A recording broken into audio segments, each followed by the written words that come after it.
धर्म का प्रयोजन इस लोक और परलोक में सुख मिले तथा अंत में मोक्ष भी मिल जाए।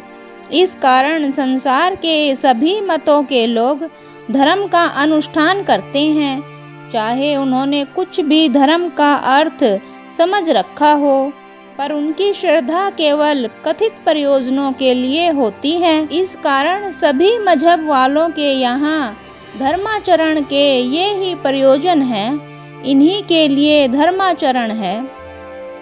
धर्म का स्वरूप अपनी अपनी मति के अनुसार सभी धर्मों के आचार्यों ने धर्म के स्वरूपों की नियमात्मक कल्पनाएं की। उन्हीं नियमों को धर्म तथा उनके विरुद्धाचरण को अधर्म बतलाया। किसी ने उनको ईश्वर की आज्ञा बतलाई तथा किसी ने वहीं उतरी हुई कही, एवं किसी ने अपने शून्य समाधि के अकलंक अनुभव बतलाए। उनके अनुयायियों ने उन्हीं को धर्म तथा दूसरे कामों को अधर्म समझा। यहाँ तक कि प्रत्येक मजहब का व्यक्ति अपने पूर्वज धर्म को छोड़कर दूसरे धर्मों को अधर्म समझता है। अपने नियमों को उक्त प्रयोजन सिद्ध करने वाला तथा दूसरों के नियमों को नरक में पहुँचाने वाला मानता है। नियमों की आवश्यकता और सत्ता, जबकि शरीर यात्रा के निर्वाह के लिए भी नियमों की आवश्यकता रहती है, और तो क्या आहार विहार भी बिना नियम के सुख के स्थान में दुख का कारण बनते हैं एवं नियमानुसार किए हुए सुखों के कारण होते हैं, तो फिर दूसरों नियमों का क्या हाल है। प्रकृति के पैमाने पर तुले हुए नियम निर्बाध चलते रहते हैं। जैसे दिन के करने के कृत्य रात को कभी निर्बाध नहीं होते, क्योंकि प्रकृति ने रात को किसी दूसरे काम के लिए नियुक्त किया है। यही कारण है कि काम करने के जो प्रकाश आदि प्राकृतिक साधन दिन में प्राप्त होते हैं, वे रात में प्राप्त नहीं होते। अतः प्रकृति के अविरुद्ध नियमों के प्रत्येक प्राणधारी के लिए आवश्यकता है। इसके विरुद्ध नियम नियम नहीं कहे जा सकते। ये नियम ही धर्म कहलाते हैं। इन्हीं में सारा संसार बंधा हुआ है। नियमों के भेद, इस प्रकार धर्मों के भेद हो गए। एक तो प्रकृति के विरुद्ध जिनको की प्रकृति सहन नहीं कर सकती। दूसरे वे नियम हैं जो नीति के नियंत्रणों के ही परिस्फुट रूप हैं। ईश्वरीय नियम, ईश्वर की आज्ञा उसकी प्रकृति के नियमों के विरुद्ध कभी नहीं हो सकती, क्योंकि प्रकृति उसी की है, उसी के जिम्मे सारा संसार का निर्माण है, अर्थात उसी से सब कुछ बना है। इस बात में किसी भी ईश्वरवादी या खुदावादी व्यक्ति को इनकार नहीं हो सकता कि यह दुनिया जगदीश की बताई हुई है। फिर उसके मुख से कहे नियम उसके विरुद्ध कैसे हो सकते हैं। इससे हम इस निश्चय पर पहुँचे कि जो प्राकृतिक नियमों का विरोध नहीं करते वे ईश्वरीय नियम हैं। वे ही परमात्मा के कहे हुए हो सकते हैं, किंतु जो प्राकृतिक नियमों का विरोध करते हैं वे नियम परमात्मा के बताए हुए नहीं हो सकते, चाहे वो किसी भी मजहब के लोगों ने खुदा के भेजे कहकर अपना रखे हों। परीक्षा, पहली परीक्षा तो यही है कि वे प्रकृति के नियमों के विरुद्ध न होने चाहिए। दूसरे, उनमें आत्मा की सच्ची भावना भी ओतप्रोत होनी चाहिए। जो बात अपनी आत्मा के सच्चे स्वरूप के प्रतिकूल हो वह कदापि धर्म नहीं हो सकता। तीसरी बात वह है कि सबसे ईश्वरवादियों का परमात्मा है, वह एक है, अनेक नहीं हो सकता। उसकी आज्ञा एक होगी जिसमें जनसाधारण का हित निहित रहता है। यह काम परमात्मा का नहीं हो सकता कि एक को एक काम करने में पाप बता दे तथा दूसरे को पुण्य बतावे। उसकी आज्ञा सब मनुष्यों के लिए एक है। जो सब धर्मों में दुखदायी एक सी बात है वही परमात्मा की आज्ञा है। दूसरी परमात्मा की आज्ञाएं नहीं हो सकती, किंतु वे केवल स्वार्थ की भावना से सनी हुई बातें हैं। धारण। संसार में नाना प्रकार के धर्म प्रचलित हैं।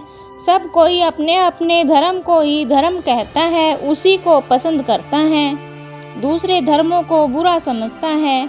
बहुतेरे तो ऐसे हैं जो अपने बाप दादे की रीति रस्म और तरीकों को ही धर्म माने बैठे हैं। इसी प्रकार सब अपने अपने राग गाते हैं, पर जब तक अपना सच्चा धर्म न जाना जाए तब तक पशु और मनुष्य में कुछ भी विभिन्नता नहीं है।